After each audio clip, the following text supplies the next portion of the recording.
Praise the lord. బుధవారము August 28, 2024. ఈ రోజు దేవుని వాక్యము రూతు ఆమెను హత్తుకొనెను.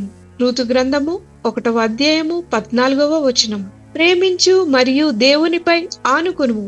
సునీల్ చాలా చురుకైన, సరదాగా ఉండి అందరికీ బాగా ఇష్టమైన వాడు. అయితే అతడు రహస్యంగా నిరాశతో పోరాడాడు. అతడు 15 ఏళ్ల వయస్సులో ఆత్మహత్య చేసుకున్న తరువాత అతని తల్లి ప్రతిభ అతని గురించి ఇలా చెప్పింది. అతని పట్ల అంతగా ఇష్టపడే వ్యక్తి ఆ స్థితికి ఎలా వస్తాడో అర్థం చేసుకోవడం చాలా కష్టం. సునీల్ ఆత్మహత్య నుండి మినహాయించబడలేదు. ప్రతిభ తన బాధను దేవుని ముందు కుమ్మరించిన క్షణాలు నిశ్శబ్దంలో ఉన్నాయి. ఆత్మహత్య తర్వాత తీవ్ర దుఃఖం యొక్క స్థాయి ఒక విధంగా పూర్తిగా విభిన్నమైనది అని ఆమె చెప్పింది.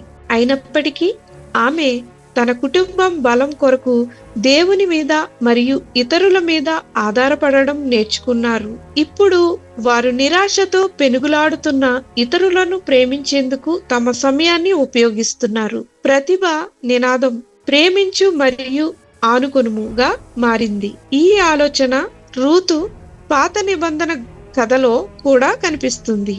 నయోమి తన భర్తను మరియు 2 కుమారులను కోల్పోయింది. ఒకరు రూతును వివాహం చేసుకున్నారు.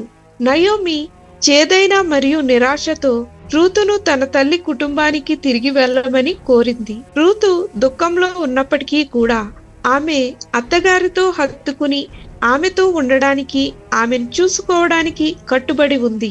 వారు నయోమి స్వస్థలమైన బెత్లెహేముకు తిరిగి వచ్చారు. అక్కడ రూతు విదేశీయురాలుగా, అన్యురాలుగా ఉంది. అయితే వారు ఒకరినొకరు ప్రేమించుకోవడానికి మరియు ఆధారపడడానికి ఒకరినొకరు కలిగి ఉన్నారు మరియు దేవుడు వారికి సమకూర్చాడు. మన దుఃఖ సమయాలలో దేవుని ప్రేమ స్థిరంగా నిలిచి ఉంటుంది. మనం ఎల్లప్పుడూ ఆయనపై ఆధారపడవలసి ఉంటుంది. అలాగే మనం కూడా ఆయన బలంతో ఇతరులపై ఆనుకుని ప్రేమిస్తాము. మీ దుఃఖ సమయాలలో మీరు దేవుని మీద ఆధారపడడం అంటే ఏమిటి? ఆలోచన చేయండి. ప్రార్థన.